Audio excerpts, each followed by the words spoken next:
तो ये सिर्फ चीख पुकार नहीं थी, ये दर्द था उन लोगों का जिन्होंने इस भगदड़ में अपनों को खो दिया। अब सवाल यही है कि क्या इस तरीके के हादसे दोबारा भी देखे जाएंगे, क्योंकि इससे पहले भी हादसे हुए, या फिर प्रशासन इसे लेकर अलर्ट हो जाएगा और सख्त कार्रवाई की जाएगी। और चलिए अब खबरों में आगे बढ़ते हुए बात राजस्थान विधानसभा की कर लेते हैं, जो कि कल से विधानसभा का दूसरा सत्र शुरू होने जा रहा है, जिसमें आगामी 8 महीनों का बजट पारित करवाया जाएगा। सत्र के हंगामेदार होने की पूरी संभावना है, क्योंकि लोकसभा चुनाव के नतीजों के बाद विपक्ष उत्साहित है और सरकार को घेरने की रणनीति पर भी काम कर रहा है। इस बार हम सब लोग पूरी तैयारी के साथ इनको घेरेंगे, इनको जवाब देना पड़ेगा। 100 दिन की कार्य योजना क्या थी मुख्यमंत्री जी की, वो भी इनको बतानी पड़ेगी। राजस्थान की विधानसभा में हम सब लोग इनकी बोलती बंद करेंगे, क्योंकि इन्होंने कुछ किया नहीं। विपक्ष के ये तेवर बता रहे हैं कि बुधवार से शुरू होने जा रहे विधानसभा का दूसरा सत्र हंगामेदार रहने वाला है। विपक्ष के बयानों से साफ लग रहा है कि राजस्थान की जनता से जुड़े मुद्दों के अलावा रोजगार, पेपर लीक और नए जिलों के गठन के मुद्दे को जोर शोर से उठाया जाएगा। लोकसभा चुनाव में मिले अपार जन समर्थन के बाद कांग्रेस के तेवर बदले से नजर आ रहे हैं। इस बार विधानसभा सत्र में कांग्रेस जहां सत्ता पक्ष की कमजोरियों को मुद्दा बनाएगी, वहीं विधानसभा चुनाव से पहले सत्ता पक्ष द्वारा किए गए वादों को पूरा नहीं करने और 7 महीने के कामकाज को लेकर भी विपक्ष सत्ता पक्ष के खिलाफ हंगामा बरपा सकता है। विधानसभा सत्र से पहले सत्ता पक्ष और विपक्ष ने अपनी अपनी रणनीति बनाना शुरू कर दिया। सत्ता पक्ष पूर्णकालिक बजट पेश करने की तैयारी में है, वहीं नेता प्रतिपक्ष जोर शोर से अपनी बात विधानसभा में उठाने को तैयार है। विपक्ष का साफ कहना है कि सरकार से उसके कामों का हिसाब लिया जाएगा। लास्ट बजट में इन लोगों ने क्या घोषणा की थी, उस पे क्या काम किया, वो भी लोगों को बताना पड़ेगा। और यही नहीं, जो बेरोजगार युवा हैं, पेपर लीक की समस्या से जो परेशान है, पेपर लीक पे बहुत बड़े भाषण देते थे, उस पे कोई चर्चा करने को ये लोग तैयार नहीं है, एक शब्द ये नहीं बोल रहे। मुख्यमंत्री जी हवाई यात्राओं में मस्त है, मंत्रिमंडल को ऐसा लगता है जैसे कोई जानकारी नहीं है। ये यूं ही निकल जाएंगे, इनके समय निकल जाएंगे। और ERCP वो गजेंद्र सिंह जी बड़ी बातें कर रहे थे, मैं ला के रहूंगा MOU, वो MOU अब विधानसभा में देखेंगे हम कि अब MOU वाली सरकार हो, औचक निरीक्षण वाली सरकार हो, है ना, जांचे वो फैसलों को दोबारा देख रहे हैं, सबको ये कर रहे हैं, एकल पट्टे में दोबारा कमेटी बना रहे हैं, जिलों का पुनर्सीमांकन वो क्या कर रहे हैं, पुनर्समीक्षा कर रहे हैं। समीक्षा के लिए बैठाया था क्या यहाँ? समीक्षा तो होली। विपक्ष के साथ सत्ता पक्ष ने भी विधायक दल की बैठक में एकजुट होकर विपक्ष को जवाब देने की रणनीति बना ली है। मगर सरकार के पास भी गिराने के लिए बहुत कुछ है। बहुत कम समय में सरकार ने जो काम किया है, उसके दम पर बीजेपी सरकार विपक्ष पर हमलावर रुख अख्तियार करेगी, ताकि उसे बैकफुट पर जाने का कोई मौका ही ना मिले। सदन में फ्लोर मैनेजमेंट और विपक्ष के हमलों को रोकने और उनके जवाब देने के लिए मंत्रियों समेत वरिष्ठ विधायकों को कमान सौंपी गई। सत्ता पक्ष के विधायकों को सदन में रहने के लिए कहा गया। संसदीय कार्य मंत्री जोगाराम पटेल ने कहा कि सरकार सदन में सार्थक बहस के लिए पूरी तरह से तैयार है। मैं ये अपेक्षा करता हूँ, प्रार्थना भी करता हूँ, और मुझे विश्वास ही है मेरे प्रतिपक्ष के सभी साथियों पर कि वो सिर्फ व्यवधान करने के लिए नहीं, जनता में हित के मुद्दे उठाएंगे, तथ्यों के साथ मुद्दे उठाएंगे, सरकार का ध्यान दिलाएंगे और सरकार उनके द्वारा उठाए गए सभी तथ्यों का दृढ़ता से जवाब देगी, सकारात्मक जवाब देगी, तथ्यों के आधार पर जवाब देगी। सत्ता पक्ष ERCP के प्रोजेक्ट की मंजूरी, यमुना जल समझौता, पेपर लीक में शिकंजा कसने के लिए बनाई गई टास्क फोर्स, पुलिस भर्ती में महिलाओं के आरक्षण को बढ़ाकर 33% किए जाने समेत कई मुद्दों पर विपक्ष को घेरेगा। सदन की शुरुआत प्रश्नकाल के साथ होगी।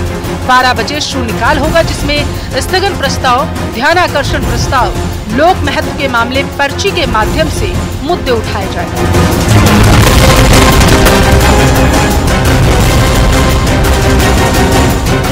6 माह पूर्व सत्ता गंवाकर विपक्ष में बैठने वाली कांग्रेस इस बार लोकसभा चुनाव परिणाम के बाद काफी उत्साहित है, जिसका सीधा असर सदन में देखने को मिलेगा। तो उधर सत्ता पक्ष की ओर से पूरे विकास का रोड मैप राजस्थान का बजट के जरिए सदन में रखा जाएगा। सत्ता पक्ष और विपक्ष के बीच तीखी नोकझोंक भी होगी, जिसको रोकने की जिम्मेदारी विधानसभा अध्यक्ष वासुदेव देवनानी के पास में होगी। लेकिन इन सब के बीच उम्मीद ये की जानी चाहिए कि प्रदेश के समस्याओं के समाधान के लिए सदन में चर्चा हो। मेरे दोनों वरिष्ठ सहयोगी बाबूलाल दायल और राकेश शर्मा के साथ में camera person Sher Singh, Sudhir Sharma, news 18 Jaipur. वहीं सदन को सुचारू रूप से चलाने के लिए विधानसभा स्पीकर वासुदेव देवनानी ने आज सर्वदलीय बैठक की। इस मीटिंग में सदन को सुचारू रूप से चलाने के लिए चर्चा की गई। इस बैठक में मुख्यमंत्री भजनलाल शर्मा, नेता प्रतिपक्ष टीकाराम जूली समेत दिग्गज नेता और मंत्री मौजूद रहे। सर्वदलीय बैठक के बाद कार्य सलाहकार समिति की भी बैठक हुई। इस बैठक में सदन में होने वाले कामकाज को लेकर रूपरेखा तय की गई। वर्तमान विधानसभा अध्यक्ष देवनानी जी की पहल पर एक नवाचार हो रहा है जो राजस्थान में पहले कभी नहीं हुआ था। सर्वदलीय बैठक का आयोजन लोकसभा में केंद्रीय सरकार तो करती थी, राजस्थान में ऐसा कभी होता नहीं था, लेकिन नई परंपरा चालू की है और उसी परंपरा के सिलसिले में आज सर्वदलीय बैठक का आयोजन हुआ। माननीय मुख्यमंत्री स्वयं आए उसमें और पूरे समय बैठे। काफ़ी मुद्दों पर चर्चा हुई, आगे सदन कैसे चलाना है, क्या क्या मुद्दे लेने चाहिए, क्या नवाचार और किए जा सकते हैं, उस सारे बारे में चर्चा हुई। खुले मन से सबने चर्चा में भाग लिया। देखिए, सर्वदलीय बैठक के अंदर कुछ जो इश्यूज हैं वो सामूहिक रूप से एक विधानसभा के अंदर लंच ब्रेक होना चाहिए, इसको लेकर भी चर्चा की गई, क्योंकि बीच में जैसे ही 0 आवर खत्म होता है तो सारे सदस्य एक बार उठ के बाहर जाते हैं। कोई वॉशरूम जा रहा है, कोई चाय को जा रहा है, कोई खाने को जा रहा है, क्योंकि लोकसभा में भी लंच ब्रेक रहता है। इस तर्ज पे लंच ब्रेक करने की बात है। पर्ची सिस्टम जो नया शुरू किया है उस पर हमने कहा है कि पर्ची तभी सार्थक है जब पर्ची के ऊपर चर्चा कराई जाए, संबंधित मंत्री उसका जवाब दे। ये बात वहाँ पे तय हुई है। और साथ ही साथ मैंने अपनी तरफ से ये बात भी रखी है कि जब नेता प्रतिपक्ष पे झूठा मुकदमा दर्ज हो रहा है, कांग्रेस पार्टी के प्रदेश अध्यक्ष पे झूठा मुकदमा दर्ज हो रहा है कोटा के अंदर, और सबके सामने ये सारी चीजें हो रही हैं, तो आप विपक्ष से क्या उम्मीद करते हैं कि भाई हम लोग उनको सदन चलाने में तो सहयोग करें और उनकी तानाशाही हम भुगतें। और अब बात विपक्ष पर बड़े प्रहार की करेंगे। संसद में नेता प्रतिपक्ष के तौर पर राहुल गांधी के हिंदुओं पर दिए गए बयान के बाद सियासी गलियारे में शोर मचा है। सत्ता पक्ष हमलावर है और इसी कड़ी में मुख्यमंत्री भजनलाल शर्मा ने भी नेता प्रतिपक्ष और कांग्रेस पर जमकर जुबानी हमला बोला। सीएम ने कहा कि जिस तरह राहुल गांधी ने हिंदुओं के खिलाफ बयान दिया है, उससे साफ है कि कांग्रेस का चरित्र ही हिंदू विरोधी बन चुका है। देखिए रिपोर्ट। लोग अपने आप को हिंदू कहते हैं, वो 24 घंटा हिंसा हिंसा हिंसा, नफरत नफरत नफरत, असत्य सत्य असत्य। आप हिंदू हो ही नहीं। राहुल गांधी के बयान पर सीएम का पलटवार। वे न केवल झूठ बोल रहे बल्कि 1 से 25 करोड़ हिंदुओं को अपमानित करने का काम कर रहे हैं। राहुल ने खोली झूठ की दुकान। राहुल गांधी ने सदन में केवल झूठ बोला।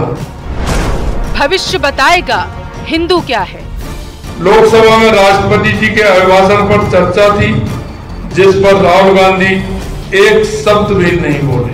शिव जी कहते हैं डरो मत डराओ मत। राहुल गांधी ने सोमवार को संसद में बीजेपी को घेरने के लिए जो बयान दिया, उसमें वो खुद ही फंसते हुए नजर आ रहे हैं। सत्ता पक्ष के नेता उन पर हमलावर हैं, उनके बयान का विरोध किया जा रहा। इस कड़ी में सीएम भजनलाल शर्मा ने राहुल गांधी के बयान पर तीखा हमला करते हुए उन्हें हिंदू विरोधी करार दिया।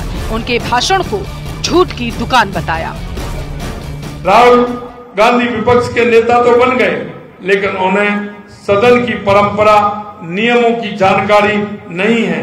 इसीलिए लोकसभा अध्यक्ष पर भी उन्होंने गैर जिम्मेदाराना टिप्पणी करना भी बहुत दुखद है। किसानों के बारे में झूठ बोला, अयोध्या पर भी झूठ बोला। ऐसा लगता है कि राहुल गांधी ने झूठ की दुकान खोल रखी है और झूठ की दुकान के माध्यम से झूठ की दुकान के माध्यम से वो जनता को बरगलाना चाहते हैं। जयपुर में आयोजित प्रेस कॉन्फ्रेंस में सीएम भजनलाल शर्मा ने कहा है कि राहुल गांधी कभी हिंदू की परिभाषा को समझ ही नहीं सकते। उन्होंने राहुल गांधी पर अग्निवीरों और किसानों के मुद्दे पर भी झूठ फैलाने का गंभीर आरोप लगाया। ये कांग्रेस की आदत रही है कि तुष्टीकरण की नीति अपनाकर वोटों का ध्रुवीकरण का काम करते हैं और एक दूसरे में बेमनस्ता फैलाने का काम इन्होंने किया है। कांग्रेस नेता सदैव हिंदू समाज के खिलाफ बोलते रहे हैं। आपने देखा होगा वर्ष 2010 में तत्कालीन गृह मंत्री पी चिदम्बरम, वर्ष 2013 में तत्कालीन गृह मंत्री सुशील कुमार शिंदे इसी जयपुर में हिंदुओं को आतंकवादी बताया था और बाद में उनको माफी भी मांगनी पड़ी। सीएम भजनलाल का हमला यही नहीं थमा। उन्होंने राहुल गांधी को हिंदू कौन है ये समझने और पढ़ने की सलाह भी दी। उन्होंने उनके शपथ ग्रहण के तरीके और उनके संस्कारों पर भी कई सवाल खड़े किए। प्राणी मात्र में ईश्वर का वास देखने वाला हिंदू है। अरे हम तो प्रकृति में भी ईश्वर मान के चलते हैं। प्रकृति में हमारी पर्यावरण के आधार पर भी हम वृक्षों को भी पूजते हैं, हमारे पहाड़ों को भी पूजते हैं, हम नदियों को भी पूजते हैं। हिंदू की परिभाषा बहुत बड़ी परिभाषा है। हिंदू की परिभाषा राहुल जी आप नहीं सीख सकते क्योंकि आपके अंदर वो संस्कार नहीं है। राहुल के बयान पर सियासी संग्राम जारी है। बीजेपी उस मुद्दे पर एकजुट है। हालांकि राहुल अपनी सफाई में कह चुके हैं कि उन्होंने हिंदू समाज को नहीं बल्कि बीजेपी को हिंसक कहा था, लेकिन राहुल के बयान को बीजेपी ने लपक लिया। अब आने वाले दिनों में इस मुद्दे पर सियासी गर्मी बढ़ना लाजमी है। Bureau report, news 18, Rajasthan. और अब बात भजनलाल के गारंटी की करेंगे। 3 जुलाई को विधानसभा सत्र के शुरू होने से पहले कैबिनेट की बैठक हुई। इस बैठक में कई बड़े फैसले लिए गए। बैठक में जहां गहलोत सरकार में बनाए गए गांधी वाटिका न्यास को भंग कर दिया गया, तो वहीं प्रदेश के 3 जिलों में फ्लाइंग स्कूल खोलने का फैसला लिया गया।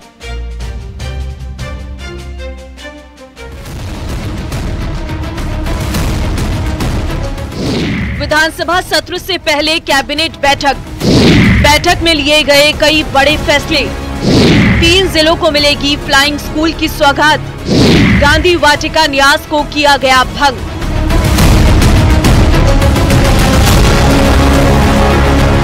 करीब 3 महीने बाद हुई भजनलाल कैबिनेट में कई अहम फैसले लिए गए, जिसकी जानकारी deputy CM Premchand Bairwa, cabinet मंत्री राज्यवर्धन सिंह राठौर और मंत्री जोगाराम पटेल ने प्रेस कॉन्फ्रेंस के जरिए दी। विधानसभा सत्र से ठीक पहले हुई इस बैठक में भीलवाड़ा, किशनगढ़ और झालावाड़ में फ्लाइंग स्कूल खोले जाने का फैसला लिया गया। साधारण नागरिकों के लिए बहुत बड़े निर्णय लिए गए हैं। फ्लाइंग स्कूल्स राजस्थान के अंदर खोल रहे हैं। 3 एविएशन के फ्लाइंग स्कूल्स होंगे किशनगढ़ के अंदर, भीलवाड़ा के अंदर और कोशिश है कि झालावाड़ के अंदर। वहीं भजनलाल सरकार ने गहलोत सरकार में लिए गए एक फैसले को पलटते हुए गांधी वाटिका न्यास अधिनियम को समाप्त करने का फैसला लिया है। हालांकि गांधी वाटिका का संचालन होता रहेगा। मंत्री जोगाराम पटेल के मुताबिक न्यास में उपाध्यक्ष को असीमित पावर मिली थी और इसे हटाने का प्रावधान नहीं था। गांधी वाटिका न्यास जयपुर अधिनियम 2023 बनाया गया था। हो सकता है उसके पीछे कुछ उद्देश्य रहे हों। उसमें सबसे डिफेक्टिव प्रोविजन बन गए थे और डिफेक्टिव प्रोविजन ये बन गए थे कि एक तो उपाध्यक्ष को इतने असीमित पावर दे दिए गए थे और उसके हटाने का कोई प्रोविजन नहीं थी। तो ये पाया गया कि अध्यक्ष के रहते हुए उपाध्यक्ष को इतने असीमित पावर देना या न्यास की जो संपत्ति है उस संपत्ति को मोर्टगेज करना, सेल करना या और किसी तरह से ट्रांसफर करना ये ठीक नहीं है। इसलिए अनेक पहलुओं पर विचार करने के उपरांत ये पाया कि हमारा जो संग्रहालय है या जो गांधी वाटिका इसे चलती है। भजनलाल कैबिनेट में जो बड़े फैसले लिए गए हैं उनमें बिजली उत्पादन में राजस्थान को आत्मनिर्भर बनाना है। जिसके लिए 2.25 लाख करोड़ रुपए इन्वेस्टमेंट के MOU हो चुके हैं। 2 लाख करोड़ रुपए के इन्वेस्टमेंट और आने हैं। सौर ऊर्जा को लेकर MOU होंगे। कोटा ग्रीनफील्ड एयरपोर्ट का MOU अगस्त में होगा। राजस्थान के 3 जिलों में एविएशन के स्कूल खोलेंगे। किशनगढ़, भीलवाड़ा, झालावाड़ में फ्लाइंग स्कूल खोलेंगे। बहरहाल सरकार ने भी तैयारी कर ली है। कैबिनेट बैठक में सरकार ने साफ कर दिया है कि वो प्रदेश के हित में फैसला लेगी, लेकिन अब देखना होगा कि बुधवार को शुरू हो रहे विधानसभा सत्र में विपक्ष का रवैया कैसा रहता है। Bureau report, news 18 Rajasthan. और जयपुर से इस बीच बड़ी खबर मिल रही है। बीजेपी विधायक दल की बैठक से जुड़ी है बड़ी खबर और अपडेट आपको बता दें। बैठक की शुरुआत हो चुकी है। सीएमआर में मुख्यमंत्री भजनलाल शर्मा बैठक ले रहे हैं। बजट सत्र को लेकर रणनीति तैयार की जा रही है। विपक्ष के खिलाफ आक्रामक रुख अपनाने पर भी जोर दिखाई दे सकता है। तो बड़ी खबर इस वक्त की आपको बता रहे हैं। विधायक दल की बैठक से जुड़ी सूचना यह है कि सीएमआर में बैठक की शुरुआत हो चुकी है। मुख्यमंत्री भजनलाल शर्मा इस बैठक की अध्यक्षता कर रहे हैं। किस तरीके से प्रदेश के हित में फैसले लिए जाए, बजट से पहले यह बैठक बेहद महत्वपूर्ण है। प्रदेश के विकास के लिए फैसले लिए जाएंगे बजट में। अब देखना बड़ा ही महत्वपूर्ण होगा कि बजट सत्र में जब बजट पारित होता है तो कौन कौन से फैसले लिए जाते हैं। और अब एक नजर डालेंगे 5 मिनट में 50 जिलों की सभी बड़ी खबरों पर।